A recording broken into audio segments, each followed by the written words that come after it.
Você sabia que existem anjos designados pelo Senhor para te guardar, para te conduzir, para te apontar o caminho? Você sabia que esses anjos estão ao seu redor o tempo todo? Você sabia que nesse exato momento, se os seus olhos espirituais fossem abertos, você ia ver o anjo aqui do meu lado, o anjo ministrador, anjo guerreiro.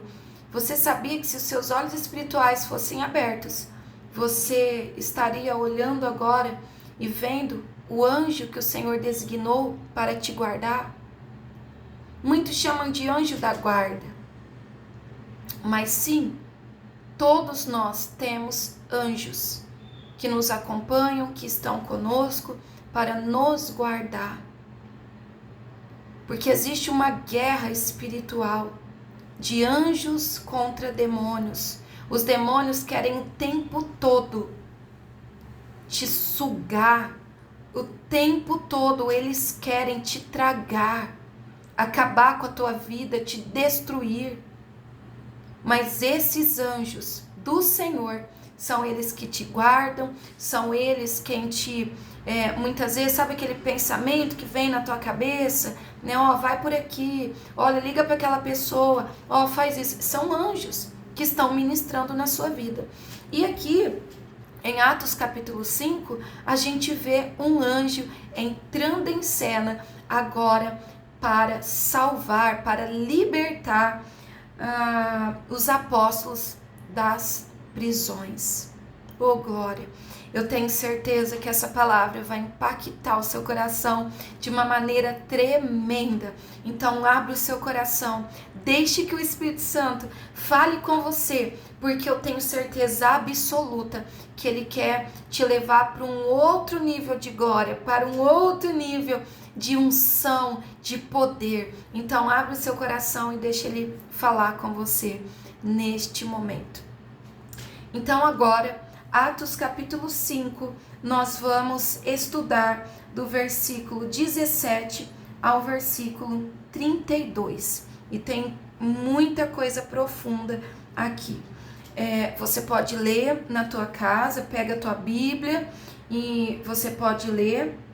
E a gente vê logo no versículo 17, lembra que os apóstolos estavam pregando a palavra, pregando o evangelho, falando que Jesus foi aquele que veio em carne como homem, morreu, ressuscitou. Jesus, os apóstolos estão confrontando o povo, né, falando: vocês mataram, ele é o Cristo, né, mas veio para que vocês sejam salvos, para que haja arrependimento, ele veio para perdoar os nossos pecados. E muita gente se achegava a eles, muita gente ia até eles porque queriam ouvir essa palavra de vida eterna. Pensa bem, olha, a palavra diz que a letra mata, mas o Espírito vivifica. Aquele povo estava acostumado a ir nas sinagogas, né? E ali era lida a Torá, as leis, né? Ali de maneira muito, como que eu vou falar? Como se fossem robôs, sabe? Era sempre a mesma coisa, sempre aquele jeitinho, sempre naquela tradição deles, né? Aí, de repente, quando eles veem uns homens pregando a palavra de Deus, mas agora com poder, aquilo atrai multidões, porque aquele povo nunca tinha visto isso antes. Antigamente, o Espírito Santo descia em pessoas específicas para um momento específico. E aí, imagina, aquele povo nunca tinha visto aquilo acontecer. Então, eles queriam participar, eles iam até lá para ouvir a pregação, para receber essa vida, para ver o que estava acontecendo, para serem curados, libertos. Então, uma grande multidão chegava até os apóstolos, porque o poder de Deus é o que atrai as pessoas de verdade. Você vai ver que vai ter pessoas que vão se aproximar de você por um certo interesse. Às vezes é por aquilo que você tem para oferecer, mas logo vão embora. Mas tem pessoas que vão chegar até você porque foram atraídas pelo poder de Deus que está sobre a tua vida. Então, o poder do Espírito Santo chama a atenção das pessoas, porque uma coisa é eu pregar a palavra de maneira vazia, pregar só a teoria. Outra coisa é eu pregar a palavra com poder. Entende? Então, as pessoas eram atraídas. E aquilo aconteceu o quê? Aquilo despertou a inveja nos saduceus. Despertou grande inveja no coração deles, porque talvez eles olhavam e falavam, nossa, o que eles têm de diferente? Eles não conseguiam atrair as pessoas dessa maneira, e aí eles começaram a sentir inveja, e a pessoa quando ela tem inveja, ela quer fazer de tudo para puxar o seu tapete, ela quer fazer de tudo para tirar o seu crédito, ela quer fazer de tudo para te paralisar. Então, pode observar isso na tua vida. Se existe alguém que tenta ou já tentou te parar, te paralisar, né, mesmo sem motivos, porque uma coisa é você ouvir de um líder, de um pastor, olha, eu quero que agora você pare, você vai dar um tempo, você vai ser ministrado, você está precisando de cura, você está precisando, isso é uma coisa. Outra coisa é você estar fazendo a obra do Senhor e virem pessoas sem motivo nenhum e te cortar, levantar calúnias a teu respeito, mentiras contra você, enfim, muitas coisas.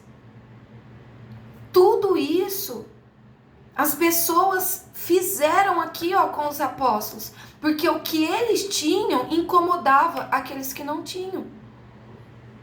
E aí presta atenção, e eles bolaram um plano e conseguiram colocar os apóstolos na prisão.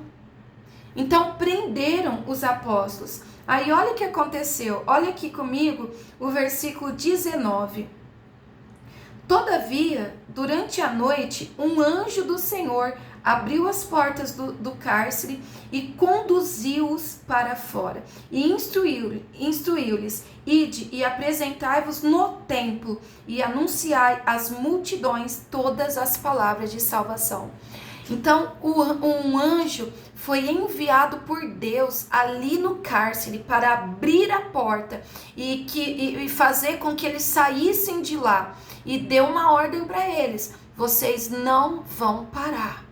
Não é porque te prenderam, não é porque mentiram a teu respeito, não é porque se levantaram contra você, não é porque estão tentando te paralisar, não é porque estão lutando contra o teu ministério que você vai parar, não. Você vai continuar. E você vai lá onde eles estão. Olha isso, gente, a audácia do Espírito Santo. E aí, você vai lá no templo e vocês vão continuar pregando sobre a salvação. Aí pensa no que aconteceu. Gente, eu quero abrir um parênteses aqui.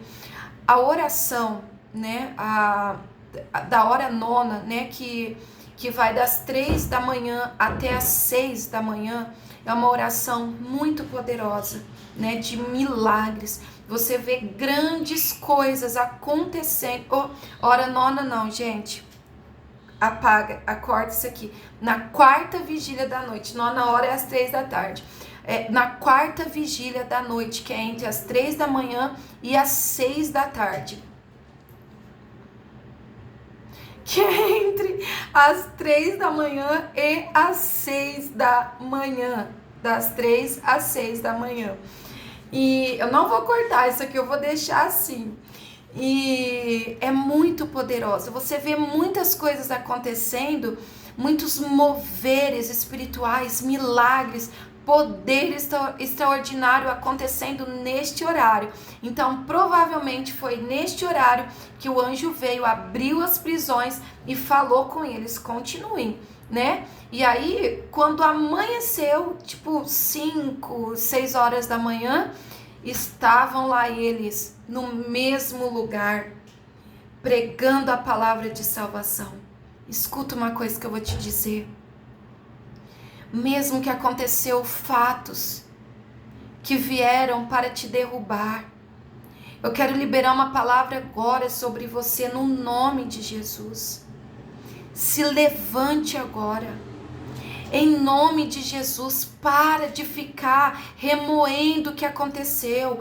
Para de ficar remoendo com medo da acusação das pessoas, com medo do que vão pensar, do que vão falar, com medo da opinião dos outros. Para com isso, isso está te aprisionando, isso está te paralisando. Você vive para cumprir um propósito muito maior do que tudo isso que te aconteceu. Então decida agora, no nome de Jesus, se levantar, se colocar de pé e continuar a sua caminhada com Cristo. E muitas vezes o Senhor vai te levar para outro lugar. Ele vai, não der valor para você, então, sacode a poeira, bate a poeira dos pés e vai para outro lugar, né? Não ouviram a tua mensagem, não quiseram saber, mas existem momentos que Deus vai mandar você voltar no mesmo lugar. Você vai ter que continuar de onde você parou. Então é tempo agora de você levantar a sua cabeça. Não importa o que fizeram, decida perdoar, decida deixar para trás, porque mais importante do que qualquer pessoa é o Espírito Santo de Deus que habita em você. Você tem o Espírito Santo e é por isso que as pessoas se levantam contra a tua vida, por causa do seu brilho, da sua essência. Mas continue, porque não vai ser essas pessoas que vão salvar a tua alma. Não vai ser essas pessoas que vão fazer nada para você no dia do juízo. Então decida se levantar, em nome de Jesus, tá bom? E aí, continuando aqui, eles não tiveram medo, eles não ficaram paralisados por causa do medo, mas eles seguiram em obediência. Então, eu quero que você guarde essa palavra no seu coração. Siga em obediência. A missão que Deus colocou na tua vida precisa ser maior do que você mesmo, do que os seus próprios caprichos, do que a sua própria raiva, do que tudo. A missão de Deus é um legado que você está deixando. Então decida cumprir o seu chamado, decida cumprir a sua missão, que precisa ser maior do que você. Diante de tanta coisa que eu já vivi na minha vida, eu continuo, sabe por quê? Porque não tem outro lugar para mim, não tem outra vida a não ser essa que eu vivo, que é pregando o evangelho, que é curando enfermos, libertando cativos. Não existe nada que possa me satisfazer como o propósito e a missão de Deus para mim. Então eu quero que você viva isso. Às vezes você está vivendo, sentindo um grande vazio no seu coração. Às vezes vai escurecendo, chega a noite, você rola de um lado para o outro na cama, pensando qual é o sentido da sua vida. E o Senhor manda que você se levante, que você vai para a igreja, vai para o culto, volta. E o Senhor vai falar com você. Não deixe que o inimigo apague o brilho de Deus sobre a tua vida. Não deixe que pessoas invejosas te paralisem. Elas não merecem. Elas não merecem. Então continue, tá bom? E aí, continuando aqui a palavra, olha o versículo 23, que coisa linda. Aí eles foram lá, né, os guardas, né, o pessoal foi lá para ver os apóstolos, né, e aí eles falam: encontramos o cárcere fechado com toda a segurança e as sentinelas nos seus postos junto às portas, mas abrindo-as, ninguém encontramos lá dentro. Olha isso. As portas das prisões estavam fechadas, estava tudo do mesmo jeito, tudo calminho. Mas os apóstolos não estavam lá dentro. Eles ficaram confundidos. É isso que o Senhor faz, é isso que o Senhor vai fazer através da sua vida. Aqueles que quiseram te parar, aqueles que quiseram te ver no chão, eles vão ficar confundidos, eles vão olhar e vão falar: uai, o que aconteceu? Até ontem ele estava caído, até ontem ele estava preso, até ontem ele estava prostrado, agora não está mais aqui. E quando vão ver, você tá lá. Isso que é confundir o diabo. Quando vai ver, você tá lá no centro da vontade de Deus, lutando, adorando, glorificando ao Senhor, levando a palavra, adorando ao Rei dos Reis. As pessoas vão ficar confundidas. E aí agora eles começam a ter medo de se aproximar deles. Um temor começa estar sobre a vida daquele povo, porque eles perceberam que eles não são qualquer um, não. Não vai ser tão fácil pegar esses homens, não. Existe uma coisa neles que não é comum nos outros, na sociedade, e é assim com você. As pessoas vão olhar para você e vão sentir o temor de Deus, porque aquilo que era para te matar, não te matou, mas te fortaleceu. Aquilo que era para te paralisar, não te paralisou, mas pelo contrário, te deu mais gás para você seguir em frente. Aleluia, toma posse dessas palavras sobre a tua vida. E aí, olha o que acontece. Eles ficaram confundidos, e no versículo 32, olha que coisa linda. Porque eles continuaram pregando, viu? Eles não ficaram amedrontados, não. E ainda os discípulos falavam assim, ó, Pedro, a pregação de Pedro, ó, é necessário que primeiro obedeça, porque o povo falou para eles, né? Nós não avisamos vocês que não era para vocês pregar, que não era para falar desse Jesus? Nós não falamos para vocês que era para vocês se calarem? Aí olha que Pedro responde: é necessário que primeiro obedeçamos a Deus e depois as autoridades humanas. Olha isso aqui que eu vou te dizer. Autoridade humana nenhuma você pode obedecer se ela contradizer a palavra do Senhor.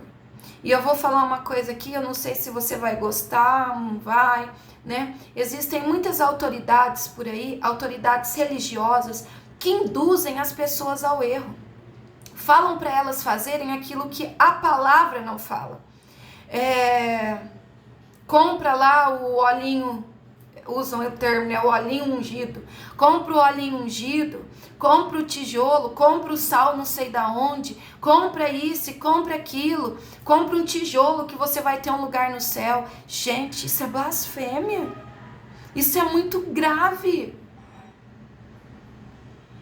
E aí as pessoas, os coitadinhos vão lá, compram, acreditando nessa barbaridade, nessa mentira, nessa enganação. Aí vai lá, compra as coisas, faz esse tipo de coisa que contradiz a palavra e fala: mas o pastor tá falando, mas o líder tá falando, eu vou fazer. Antes de você fazer qualquer coisa desse tipo, você precisa saber se está na Bíblia. Você precisa saber se Jesus, né, se os apóstolos, se o evangelho te fala isso, se essa é a verdade. Você precisa voltar às escrituras, parar de ser enganado. Você precisa se posicionar na verdade. Quantas pessoas hoje manipuladas dentro das igrejas, manipuladas nos lugares. É terrível. E tudo isso por quê? Porque não buscam o conhecimento da palavra. Porque está acessível para todo mundo. Então Pedro fala isso. Mais importante do que obedecer vocês é obedecer a Deus. Primeiro eu obedeço a Deus. Entende? E aí ele continua pregando. Ele continua pregando. Ele fala, vocês precisam se arrepender, vocês precisam de perdão, porque vocês assassinaram e crucificaram Jesus no madeiro. Olha só a ousadia de Pedro. Pensa. E a última coisa aqui, no versículo 32, ele fala, ora, nós somos testemunhas destes fatos, bem como o Espírito Santo que Deus concedeu aos que são obedientes a Ele. Tem muita gente que tem o dom, recebeu o dom, mas não tem mais o Espírito Santo. Como assim? Deus, Ele concede o dom para as pessoas. Às vezes por imposição de mãos, às vezes por oração, por busca da pessoa. Aí Deus concede o dom para ela. Só que não é porque a pessoa tem o dom que o Espírito Santo está nela. Entende uma coisa? Nesses últimos dias que nós estamos vivendo, é necessário você ter discernimento de espíritos. Para que você saiba quando uma pessoa é cheia do Espírito Santo e quando ela é cheia de si mesmo.